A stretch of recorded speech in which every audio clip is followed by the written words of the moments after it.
자, 경기 시작됐습니다. 자, 우리가 왼쪽 진영, 그리고 이집트가 오른쪽 진영입니다. 자, 김진수 왼발 슛! 황의조예요. 황의조! 이것은 자, 정말 선취골입니다. 하나의 작품이라고 볼 수 있겠네요. 야, 예. 이 구위 라인들이 만드는 플레이 너무 좋았네요. 아주 정확하고 높이도 적절했기 때문에 황의조 선수가 헤딩으로 득점할 수 있었습니다. 손흥민이 질로 자, 내려왔었어요. 찔렀어요. 황의조. 네. 자, 황의조. 그러나 네. 자, 손흥민이 코너킥. 자, 이번엔 가까운 쪽. 자, 헤딩. 올렸어요. 슛! 들어갔습니다. 골이에요. 골이에요. 좋습니다. 아주 자, 김영권. 김영권이 해냈습니다. 자, 헤딩으로만 2골, 2대0 김영권의 골입니다. 자, 왼쪽 라인 안쪽으로 들어왔습니다. 머리. 자, 자, 내주면 안 돼요. 자, 여기서 슛! 슛! 골! 실점합니다. 자, 무스타파 모하메드입니다. 자, 이 선수 특급 조커라고 말씀드렸는데 골을 허용합니다. 자, 후반전 시작됐습니다. 자, 과연 3게임 연속 골이 가능할지, 손흥민일지 권창훈일지. 자, 손흥민. 펀칭. 자, 요거 자, 여기에서 엄원상이 볼 나왔습니다. 조규성. 조규성! 슛! 골! 조규성! 골! 멋있습니다. 가마차기. 예. 자, 드디어 이거 만들어냅니다. 조규성입니다. 보여주는 거죠. 맞습니다. 네. 자, 김진수가 한 번에 왼발 슛! 골! 권창훈 지망골입니다. 자, 권창훈 선수가 오래간만입니다. 야, 사실 마음고생 많았을 텐데. 그럼요. 예. 헤더로 만듭니다. 4대1을 만드는 골 권창훈 충성입니다.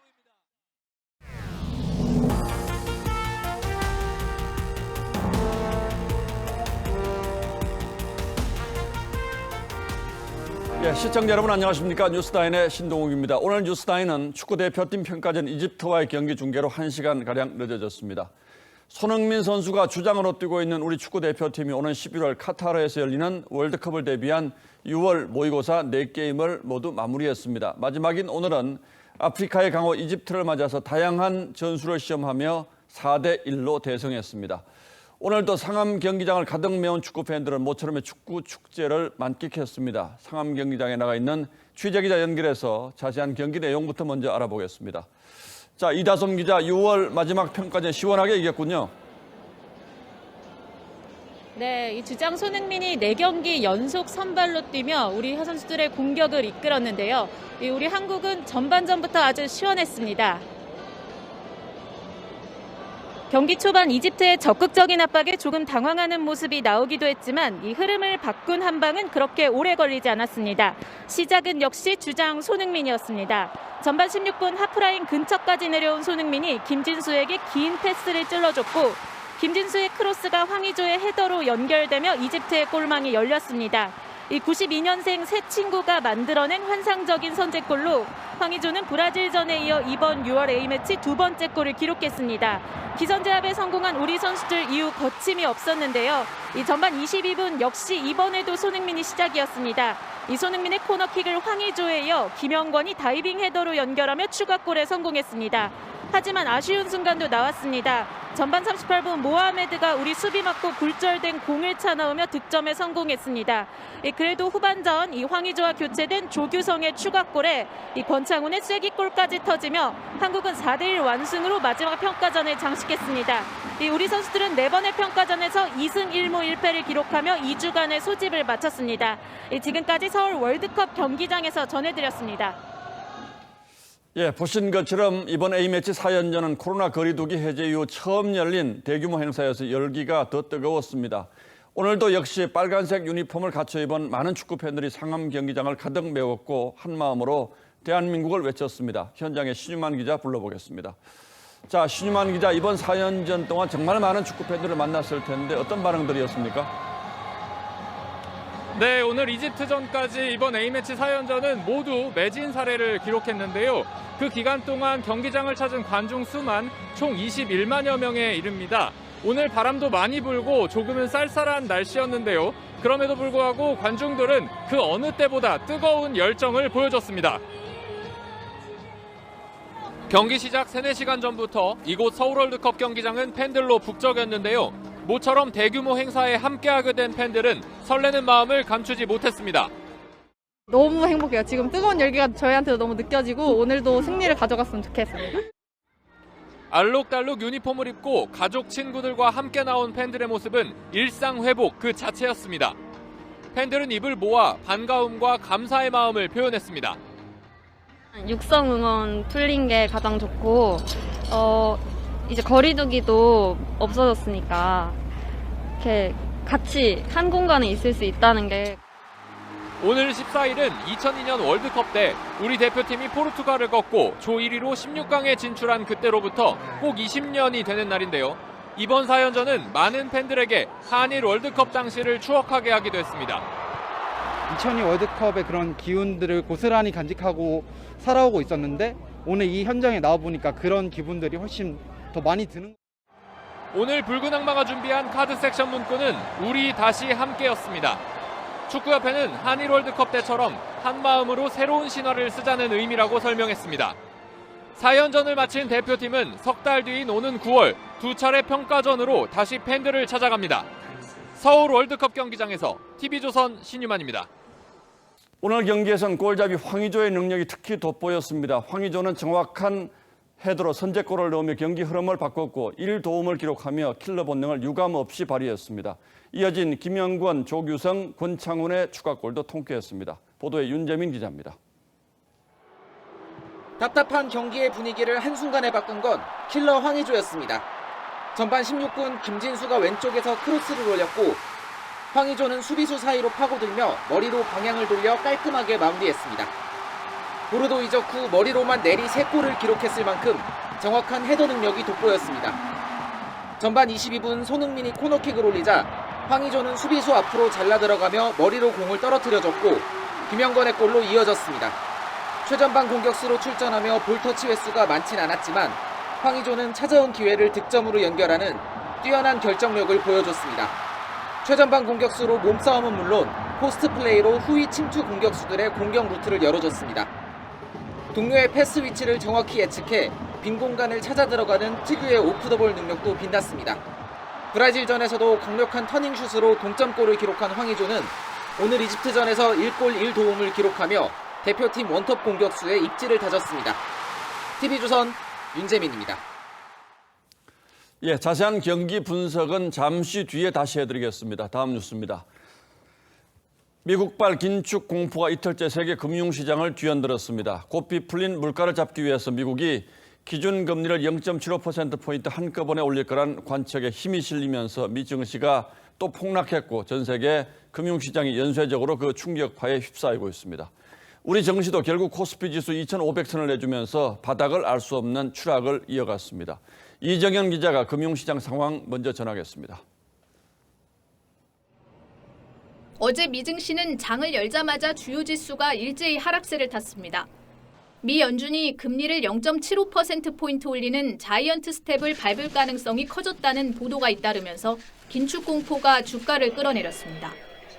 S&P 지수는 한때 전 종목이 모두 하락하는 이례적 상황까지 몰렸고 결국 전고점보다 20% 넘게 떨어지면서 베어마켓, 즉 약세장 진입을 공식화했습니다. 연준의 긴축이 훨씬 더 강해질 거다라는 생각이 시장에 반영되고 있는 건 약세장은 훨씬 더 오래 가고 깊게 갈 가능성이 있다라고. 미 증시 급락 여파로 유럽 증시도 추락했고 우리 증시를 포함한 아시아 증시는 이틀째 충격에서 벗어나지 못했습니다. 코스피 지수는 1년 7개월 만에 2,500선마저 내줬고 환율도 장중에 1,290원을 뚫으면서 연중 최고점을 갈아치웠습니다.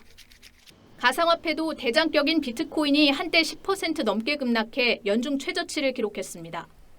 정부와 한은이 긴급 대책회의까지 열며 긴축 발작에 대한 대응책을 논의했지만 국내외 금융시장은 한 치 앞도 알 수 없는 안개 속으로 접어들고 있습니다. TV조선 이정현입니다. 이렇게 세계 금융시장이 요동치면서 국내 투자자들은 패닉에 빠졌습니다. 동학개미, 서학개미 할 것 없이 바닥을 알 수 없는 폭락세의 망연자실이고 가상화폐 폭락은 엎친 데 덮친 격이 됐습니다. 빚을 내서 투자했다가 담보 부족으로 이른바 깡통 계좌가 되는 경우도 한 달 새 6배나 늘었습니다. 김지아 기자가 이어서 보도하겠습니다. 한 주식 투자 관련 온라인 커뮤니티입니다. 관망세로 돌아서야 하나, 어디가 바닥이냐는 등 문의가 줄을 잇습니다. 투자자들은 막대한 손실에 허탈한 심정을 감추지 못합니다. 이미 최저점을 찍었다고 생각했는데 또 흘러내릴 거라고 상상도 못했죠. 이제 빼기도 애매하고.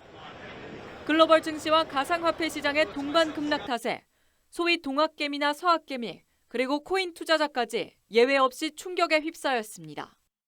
위축된 투자 심리는 고스란히 수치로 드러났습니다. 투자자 예탁금은 지난해 말보다 10조 원 감소했습니다. 2020년 10월 말 이후 최저 수준입니다. 가상화폐 거래대금도 연일 감소세입니다. 가장 큰 문제는 빚을 내서 투자한 이른바 빚투족들의 깡통 계좌가 늘고 있다는 점입니다.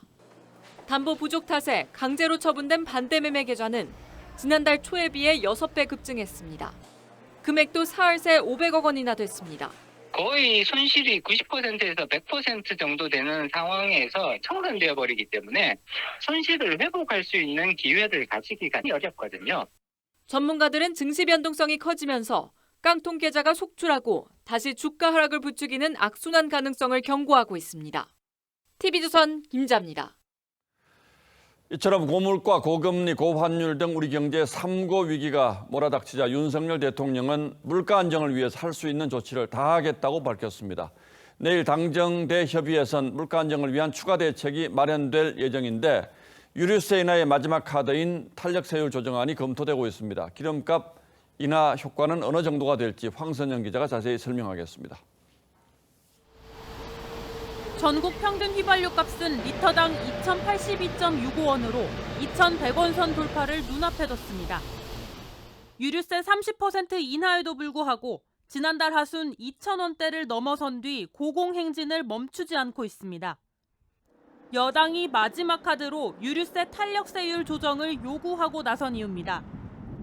유류세는 교통세와 교육세, 주행세 등으로 구성되는데 이 가운데 유일하게 조정 가능한 교통세의 탄력세율을 낮추면 현재 30%인 인하폭을 37%까지 늘릴 수 있습니다.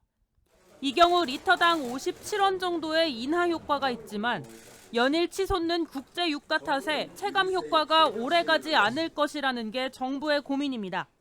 탄력세율로 조절 불가능한 것은 추후 여야 입법을 통해서라도 물가를 잡아야 합니다. 여당은 모레 물가 안정 특위를 출범하고 식품 물가 안정 대책과 일부 수입품 관세 인하 대책도 논의할 전망입니다. 윤석열 대통령은 어제 수석 비서관 회의에서 고물가에 대한 선제적인 조치를 주문한 데 이어 오늘도 할 수 있는 조치를 다 하겠다고 강조했습니다. 공급 사이드에서 우리가 정부가 할 수 있는 이런 조치들을 다 취하려고 하고 있습니다. 권성동 원내대표와 추경호 경제부총리, 최상목 경제수석 등은 내일 당정대 협의를 열고 물가 안정 대책을 논의할 예정입니다. TV조선 황선영입니다. 상황이 이렇게 심각한데 국회는 후반기로 접어든 지 2주째 의장 선출도 원구성도 못하고 있습니다. 새 정부 구성을 마무리해야 할 청문회 일정이 표류하는 건 물론이고 유류세 인하나 보유세 완화 같이 시급한 민생 법안들이 정쟁의 뒷전에 밀려 있다는 비판도 커지고 있습니다. 한송훈 기자가 취재했습니다.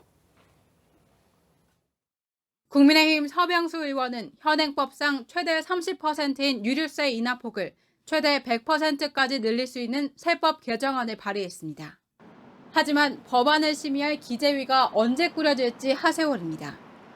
원자재값 상승분을 납품대금에 반영하는 납품단가 연동제는 중소기업계의 수건이자 윤 대통령 국정과제로 여야도 법안 처리에 이견이 없지만 역시 상임위 단계에 묶여 있습니다.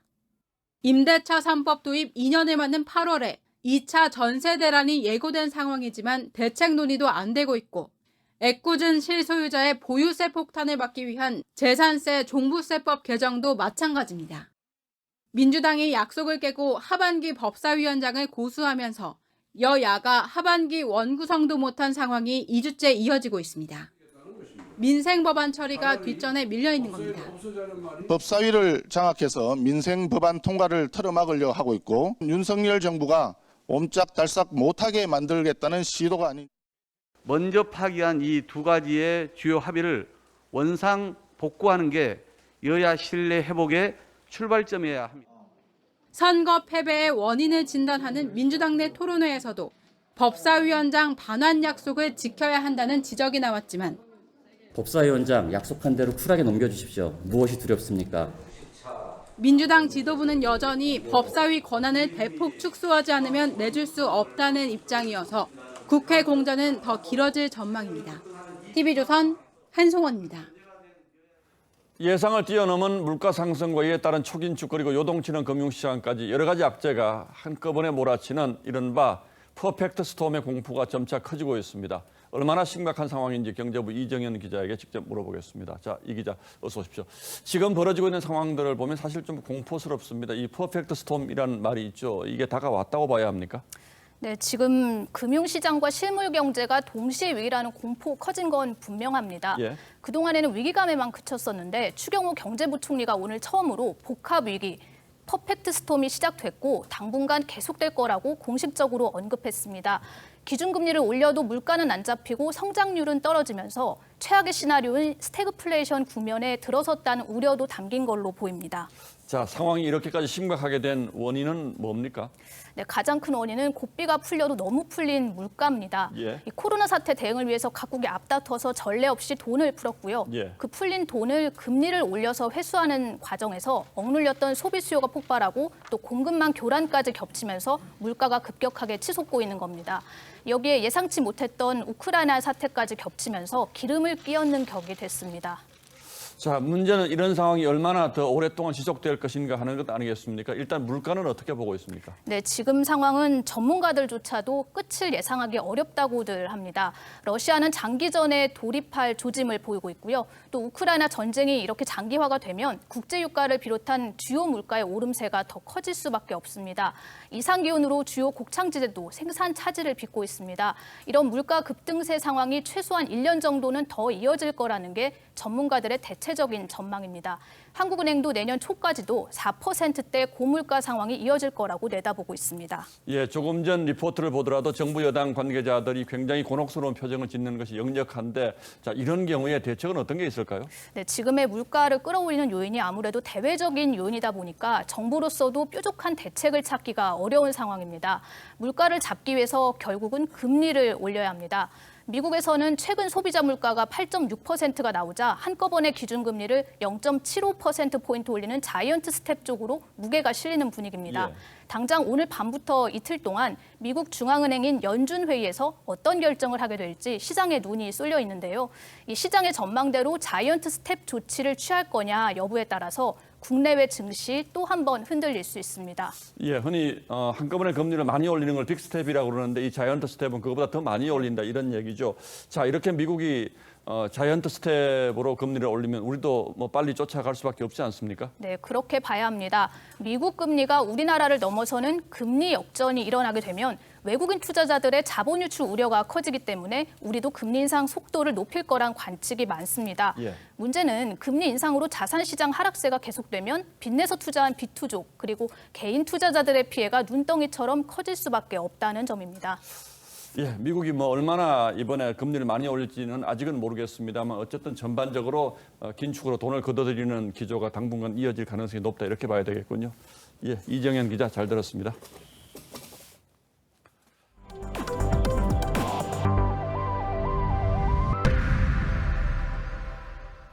이런 가운데 화물연대 파업이 일주일을 지나 8회째로 접어들었습니다. 피해가 전방위로 확산하자 정부와 화물연대가 오늘 5번째로 만나서 협상에 나섰습니다. 현장에 나가 있는 취재기자 직접 연결하겠습니다. 자, 임유진 기자. 네, 의왕 컨테이너 기지에 나와 있습니다. 자, 벌써 5번째 협상인데 진전은 좀 있습니까? 네, 양측의 대화는 8시부터 시작이 됐는데요. 두 차례 화물연대 측이 자리를 박차고 나가면서 한때 이대로 끝내는 거 아니냐 위기감이 고조되기도 했었습니다. 하지만 현재 입장을 정리하고 다시 만나고 있습니다. 시작 20분 만에 1차 정회 그리고 1시간 만인 9시 반쯤 대화가 재개됐지만 10분도 채 안 돼 또다시 자리를 떠나면서 2차 정회됐습니다. 그리고 조금 전인 10시쯤 다시 만난 건데요. 지난 6일 처음으로 머리를 맞댄 양측은 지난 주말 사흘간 대화를 이어갔지만 합의점에 도달하지 못했습니다. 어제 하루 대화가 끊겼지만 오늘 낮 원희룡 국토장관이 이곳 현장을 방문하면서 분위기 급반전됐습니다. 원희룡 장관은 국민 경제를 볼모로 삼는다면 중대 결정할 수 있다라면서 화물연대 복귀를 촉구했고요. 화물연대가 오늘 밤 대화 재개를 제안하면서 양측 다시 협상 테이블에 앉았습니다. 자, 그렇다면 오늘 밤새 협상이 타결될 가능성 기대할 수도 있을까요? 아직 단언하긴 이릅니다만 어제부터 국민의힘 측에서 안전운임제를 연장하자 이런 의견이 나온 만큼 의견이 좁혀지는 그런 분위기입니다.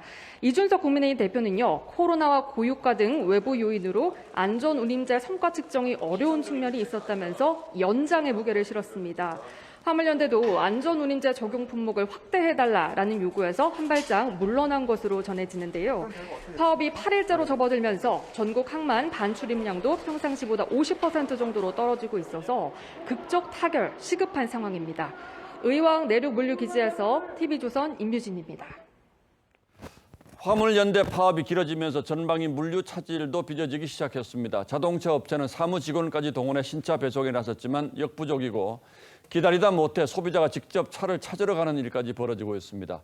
여름용품 성수기를 맞은 전자업체들도 물류가 막히면서 발을 구르고 있습니다. 오현주 기자가 취재했습니다. 경기도의 한 자동차 출고센터. 임시 번호판을 단 차량들이 담장 너머에도 늘어섰습니다. 국내 소비자에게 보낼 신차들입니다.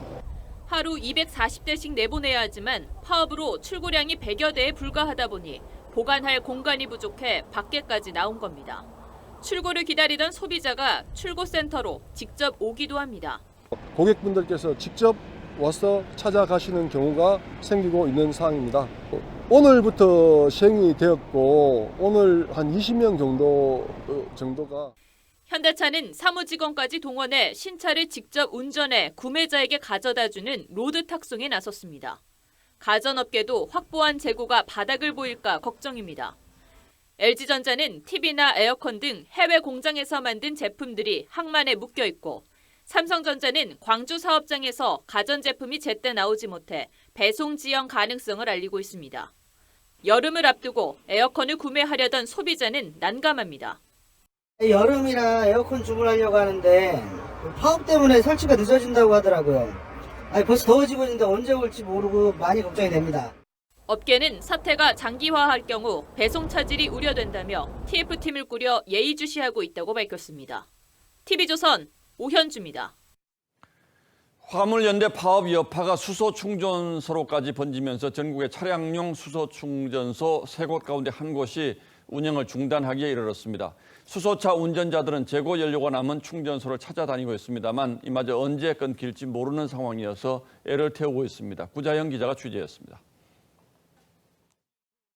수소 충전소에 자동차가 길게 줄지어 섰습니다. 연료가 남은 충전소를 찾아온 수소 자동차들입니다. 화물연대 파업으로 수소 공급이 끊기자 충전소에 차가 몰리면서 대기 시간이 평소의 3배로 늘었습니다. 하남도 멈춰있고 원주도 멈춰있고 지금 다니는 데 여기밖에 없어요. 아예 운행을 못하죠. 먼 거리를 갈 수가 없어요. 수소 충전소를 찾았다 발길을 되돌리는 운전자도 속출합니다. 충전소 측도 언제 수소가 공급될지 몰라 답답해합니다. 그럼 언제쯤 들어오는지 그걸 알 수 있어요? 저희가 알 수 있는 방법이 없네요. 차량용 수소 연료는 대부분 산업단지에서 트레일러를 이용해 수소 충전소에 공급합니다. 수소를 실어 나르는 트레일러가 운행을 멈추면서 이 충전소는 엿새째 운영이 중단됐습니다. 전국의 수소 충전소 110곳 가운데 30곳 이상이 운영에 차질을 빚고 있습니다. 1시간 정도 기다리고 있는데 많이 불편하죠. 뭐 사실 그런 경우가 떨어져 갖고 또 스톱되는 경우도 있고 그렇게 돼서. 화물연대 파업에 수소 연료 공급이 막히면서 수소차 운전자들은 재고가 남은 충전소를 찾아 헤매는 처지에 놓이고 말았습니다. TV조선 구자영입니다. 검찰이 최근 문재인 정부 여성가족부 정영애 전 장관과 김경선 전 차관을 소환 조사했습니다. 이 여가부가 민주당 대선 공약 개발에 관여했다는 의혹 때문인데 이 검찰은 산업부 블랙리스트 의혹과 관련해서도 현직 야당 국회의원을 수사 중인 것으로 알려졌습니다. 전 정권 비리 의혹 수사가 가속화하는 모양새입니다. 주원진 기자입니다. 지난해 10월 공개된 여성가족부 내부 이메일. 7월 29일자에 정책 공약 차관회의후라는 파일이 첨부돼 있고 공약 관련으로 검토한다는 내용이 일체 나가지 않도록 하라고 적혀 있습니다.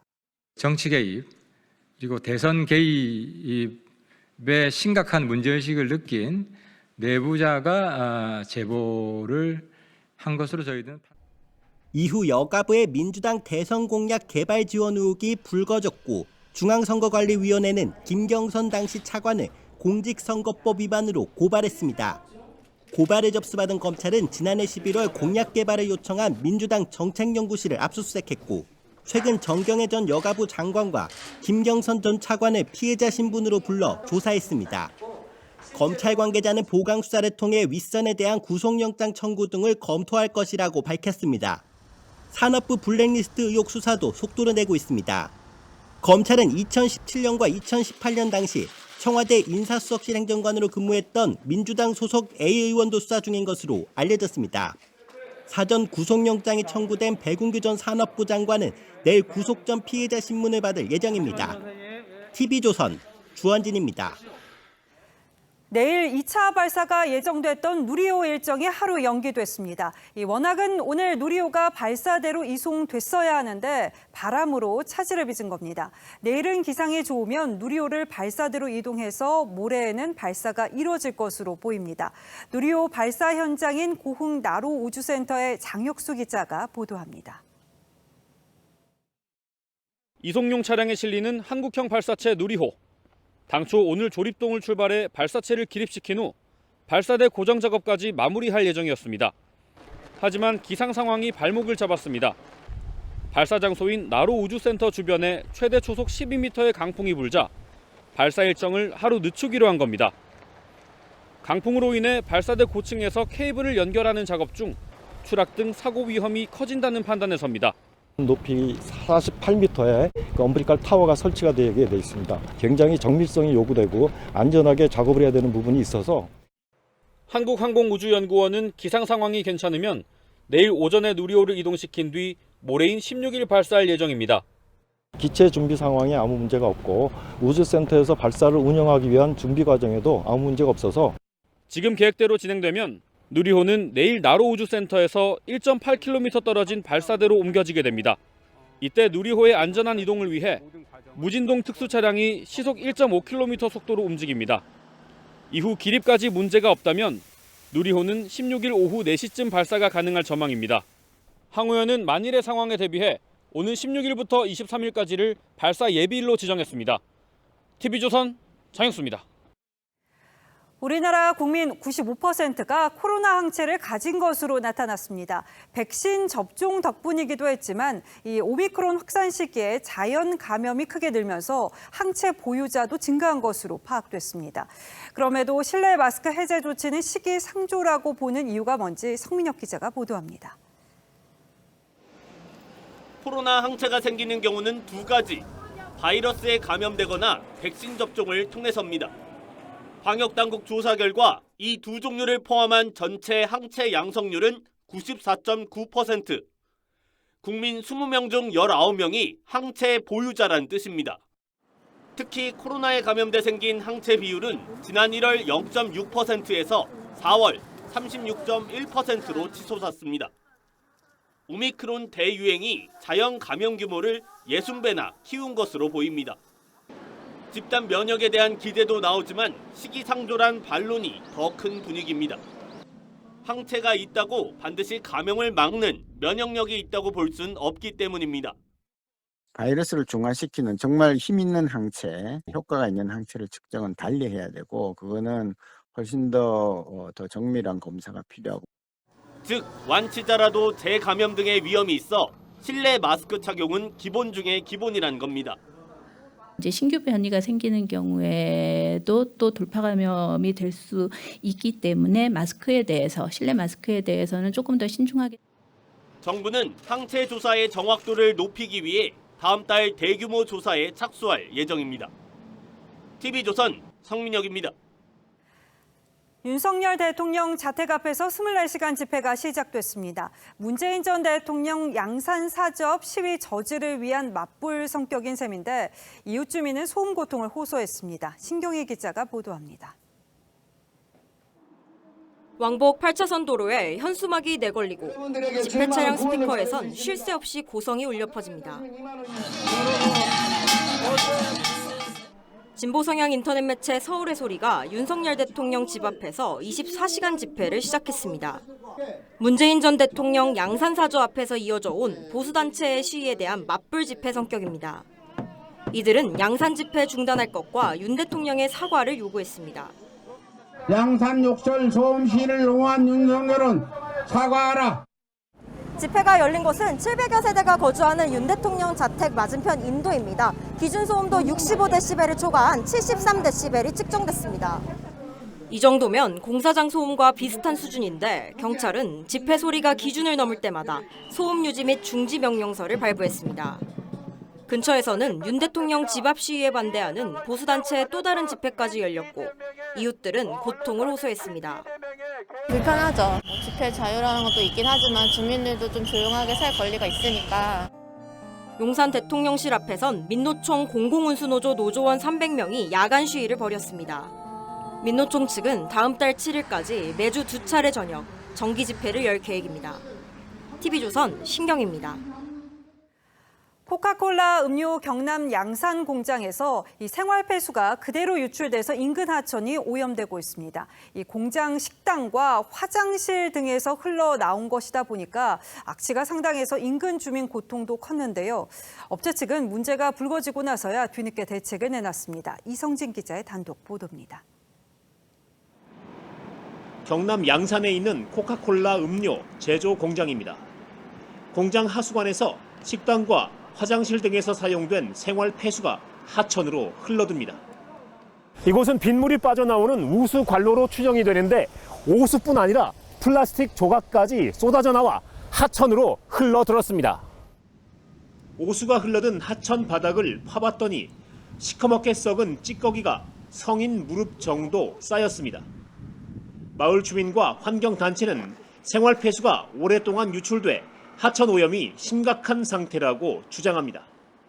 한 1m 정도 깊은 데는 퇴직이 돼가 있습니다. 그 정도 같으면 수년이 될 수도 있고.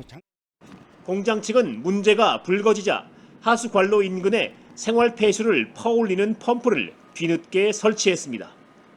또 유출된 생활 폐수가 유해성은 없다고 해명하며 오수 관로의 누수 부위를 찾아 보수할 예정이라고 밝혔습니다. CCTV로 확인을 하고 있어요. 어느 정도 유지가 있는가 그 지점을 하고 있습니다. 경상남도와 양산시는 오늘 현장 조사에 착수하고 환경 오염이나 오수 유출 과정에서 문제점이 없는지 파악할 방침입니다. TV조선 이성진입니다. 이 개 주인이 개 짖는 소리에 항의하는 이웃 주민을 흉기로 살해하는 일이 벌어졌습니다. 피해자는 개를 7마리 키우고 있었고 피해자는 40대로 결혼을 한 달 정도 앞두고 있었습니다. 박건우 기자의 단독 보도입니다. 전북 고창의 한 농촌 마을. 한 남성이 다급하게 이웃집을 향해 뛰어갑니다. 10여 분 뒤 소란한 소리에 잠을 깬 집주인이 대문 앞에 쓰러진 40대 남성을 발견합니다. 잠을 자고 있는데 쿵쿵쿵 문 두드리는 소리가 있어가지고 살려주는 그 소리가 났어요. 지난달 30일 새벽 1시쯤 전북 고창의 한 다세대 주택에서 50대 A씨가 이웃인 40대 B씨를 흉기로 살해했습니다. 흉기에 다친 피해자는 도움을 요청하기 위해 100m 떨어진 이웃집으로 달려갔습니다. 사건의 발단은 개들이 짖는 소리 때문에 생긴 이웃 갈등입니다. 한 달 전 이사 온 피해자 B씨는 평소 개 7마리가 한꺼번에 짖는 소리에 시달리다 개주인 A씨와 말다툼을 벌였습니다. 경찰은 사건 당일 새벽에 귀가하던 B씨를 향해 A씨의 개들이 짖기 시작했고 B씨가 이를 항의하자 술에 취해 있던 A씨가 흉기를 휘두른 것으로 보고 있습니다. 숨진 B씨는 결혼을 한 달 정도 앞둔 예비 신랑이었습니다. 동생이 결혼도 앞두고 있고 결혼할 재수 씨 생각하면 지금도 너무 황망한 생각이 잠이 안 옵니다.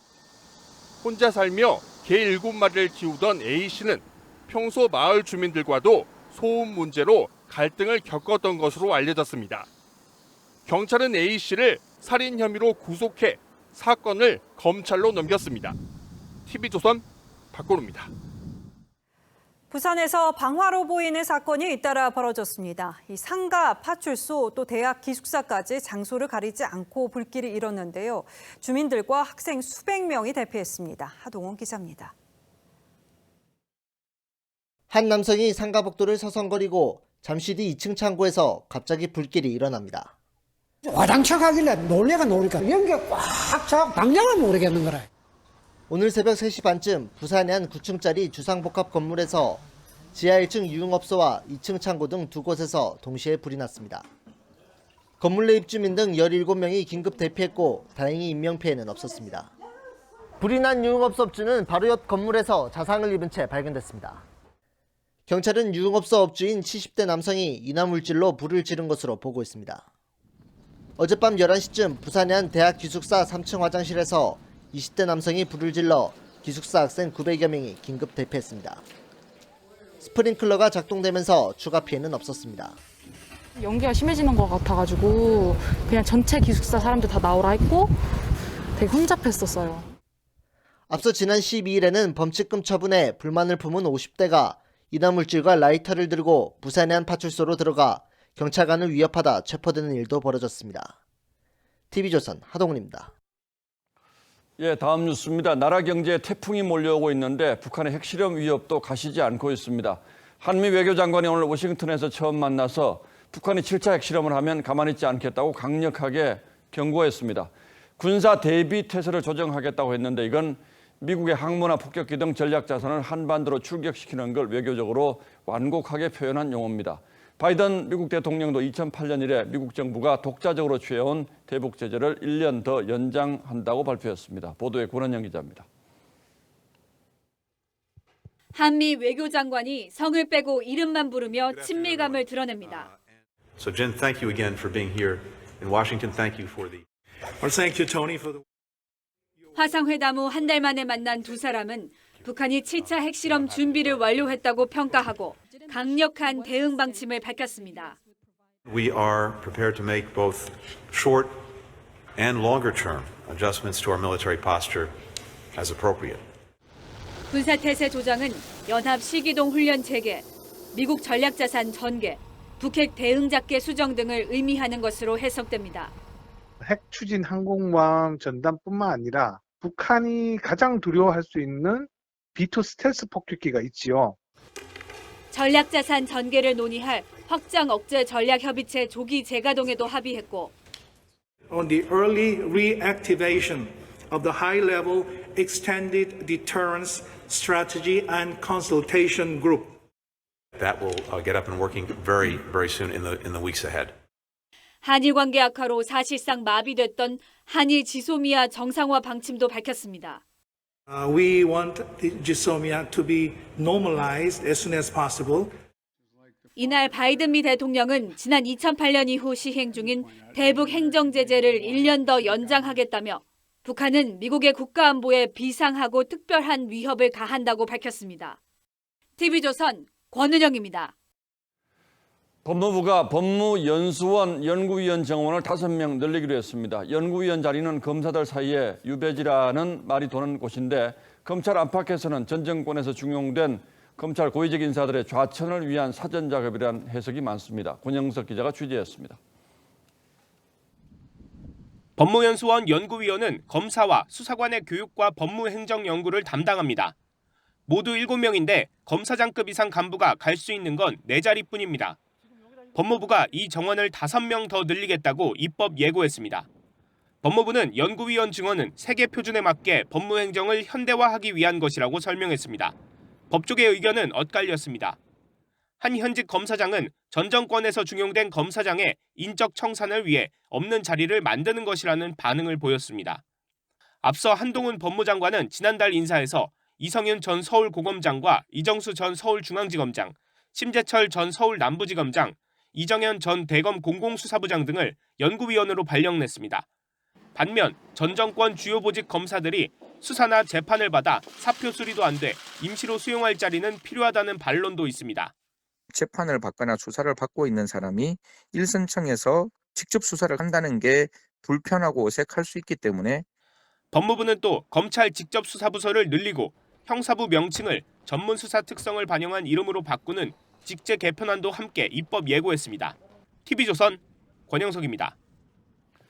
대통령 부인 김건희 여사의 팬클럽인 건희사랑의 운영자인 강신업 변호사가 자신을 비판한 시사평론가에게 거친 욕설을 해서 논란이 일고 있습니다. 김건희 여사가 어제 봉화마을을 방문했을 때 동행한 한 여성의 신분을 두고도 여야가 공방전을 벌였습니다. 대통령 부인 활동을 보좌하는 제2부속실이 폐지된 상태에서 김건희 여사의 공식 활동이 연이은 논란과 잡음에 휩싸였습니다. 김아림 기자가 취재했습니다. 노무현 전 대통령 묘소에 분향하는 김건희 여사 뒤쪽으로 검은 옷을 입은 여성이 서 있습니다. 이 여성이 무속인이라는 의혹이 온라인상에 확산되자 대통령실은 김 여사의 지인인 대학 교수라고 밝혔습니다. 이 여성을 포함해 동행한 인물들은 모두 수행을 위해 공식 채용됐거나 채용될 예정으로 전해졌습니다. 야당은 경호까지 받는 공적 자리에 지인을 데려간 게 부적절하다고 비판했습니다. 대통령 문고리를 능가하는 김건희 여사의 비선 문고리가 기세를 떨치고 있는 것 아닌지. 김 여사 팬클럽도 논란의 대상입니다. 팬클럽 운영자인 강신업 변호사가 본인이 준비 중인 시민단체의 유료 회원을 모집하고 김 여사 사진을 유출한 걸 두고 한 시사평론가가 언젠가는 터질 윤 정부의 지뢰라고 비판하자 강 변호사는 욕설 섞인 글을 올렸다가 결국 사과하고 삭제했습니다. 이쯤 되자 야권에서도 차라리 김 여사를 보좌할 제2부속실을 설치하라는 지적이 나왔습니다. 집안에서 내조하듯이 뭐 그렇게 하겠다고 했는데 그게 안 되잖아요. 그러면 빨리 공식적이고 투명한 시스템을 만들어야 됩니다. TV조선 김하림입니다. 이번 A매치 평가전은 손흥민 선수를 빼곤 얘기할 수 없죠. 그야말로 벤토의 해결사 손흥민은 위기 때마다 팀을 구해냈습니다. 이루라 기자입니다. 손흥민은 그야말로 종횡무진, 그라운드를 누볐습니다. 전방 공격수로 나섰던 손흥민은 상대의 압박에 공이 전달되지 않자 직접 중앙까지 내려왔습니다. 막힌 혀를 뚫어내듯 한 번에 왼쪽에 김진수에게 긴 패스를 찔러줬고 황의조의 헤더까지 선제 득점으로 이어집니다. 두 번째 골도 손흥민의 코너킥에서 시작된 세트피스의 결과입니다. 4차례 A매치 경기에서 손흥민은 대표팀의 해결사로 나섰고 위기 순간에는 어느새 후방까지 내려와 수비까지 가담했습니다. It's a player that can play in different tactical systems, can play as a winger or as a striker. 손흥민은 쉬지 않고 달렸습니다. 먼 거리를 비행한 뒤에도 대표팀 내 유일하게 4경기 연속 선발 출전, 거의 풀타임을 소화했습니다. 기록도 쌓여갔습니다. A매치 100번, 센츄리클럽 가입에 이어 한국 축구 최초로 2경기 연속 A매치 프리킥 골에도 성공했습니다. 그러면서도 주장답게 공을 팀원들에게 돌리는 인성까지. 헌신이죠. 선수들이 또 오늘 이렇게 활약해 주다시피 이거는 노력 없이는 결국 얻어낼 수 없는 결과라고 생각을 하거든요. 이 팀을 사실은 주장을 맡아서 너무나도 행복하고 대한민국이 낳은 월드클래스 손흥민.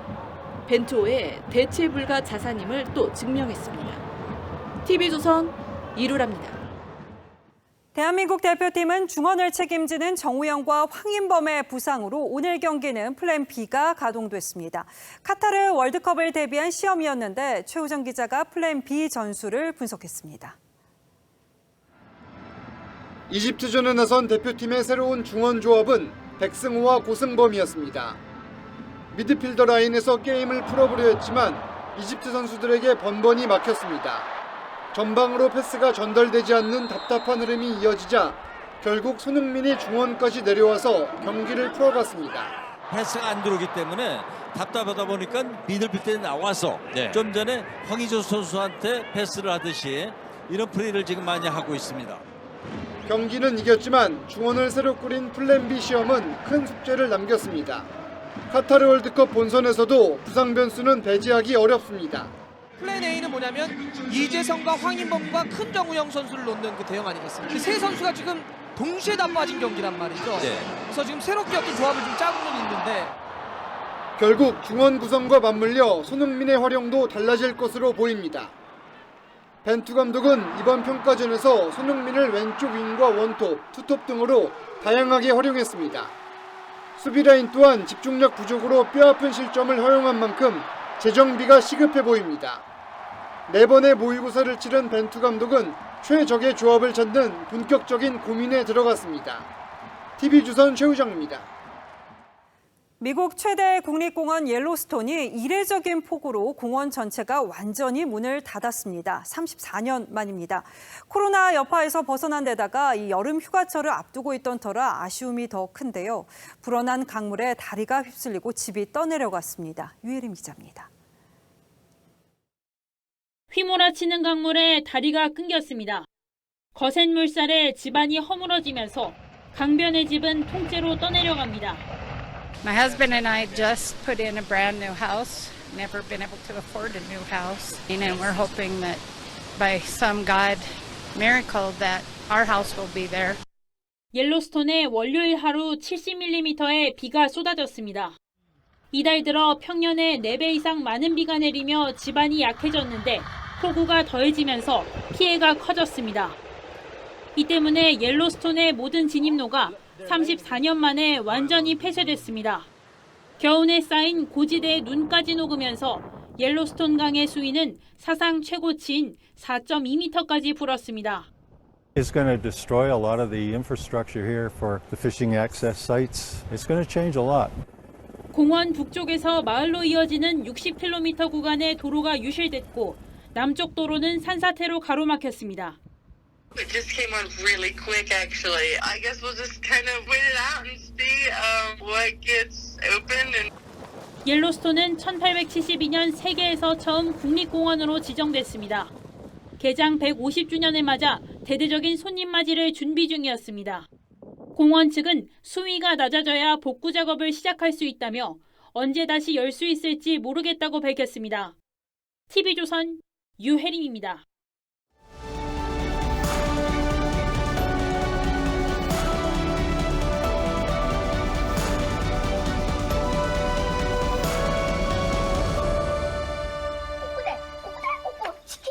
시골 할머니 집에 맡겨진 어린 유성호가 치킨이 먹고 싶다고 보챕니다. 그런데 외할머니가 정성껏 차린 건 닭백숙이었죠.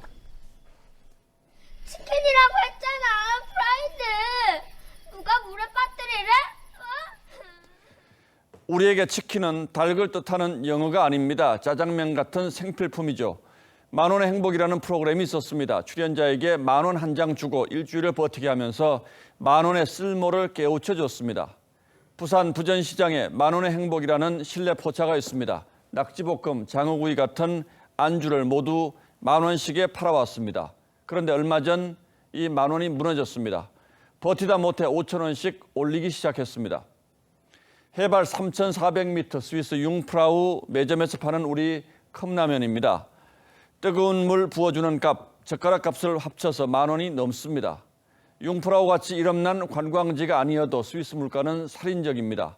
대중적 프랜차이즈 샌드위치가 23,000원, 스타벅스 아메리카노가 7,700원쯤 하니까요. 세계 주요 도시 가운데 쭈리, 제네바를 비롯한 스위스 도시들 다음으로 서울의 식료품 값이 비싼 수준인 것으로 집계됐습니다. 국가 단위로 쳐도 한국은 버뮤다, 스위스, 노르웨이에 이어 4위였습니다. 중간 가격대 외식비도 이렇게 도쿄를 능가했습니다. 이러니 직장인들이 만원으로는 웬만한 점심을 들기가 힘든 지경이 됐습니다. 그래서 구내 식당이 붐비고 분식이나 편의점 도시락을 찾는 사람이 부쩍 늘었다고 합니다. 점심값 인플레이션, 런치플레이션이 닥친 겁니다. 배달료 포함해서 서민들의 심리적 저항선이던 치킨 2만 원이 무너진 지가 얼마 안 됐는데 그새 3만 원에 육박하고 있습니다. 유명 치킨 프랜차이즈 회장이 한 마리에 3만 원은 돼야 한다고 공공연히 주장할 정도입니다. 먹고 사는 민생 물가가 무섭게 뜀박질하면서 월급 빼고 다 올랐다는 비명들이 터져나옵니다. 그런데 여야는 민생은 뒷전인 채 국회를 개점 휴업 상태로 방치하고 있습니다. 1970년대 말 선술집에 모인 중년의 소시민들을 그린 명시죠. 월급이 얼마인 것으로 물었다. 치솟는 물가를 걱정하며 모두가 살기 위해 살고 있었다. 그리고 40여 년이 흘러 오늘의 소시민들은 밀려드는 물가의 거대한 해일 앞에 맨몸으로 섰습니다. 살기 위해 사는 게 아니라 살아내려면 어찌해야 할지를 몰라 합니다. 나라 살림 꾸리고 정치하는 분들이 정신 바짝 차리기만을 바랄 뿐입니다. 6월 14일 앵커의 시선은 숨이 턱 막힙니다. 였습니다.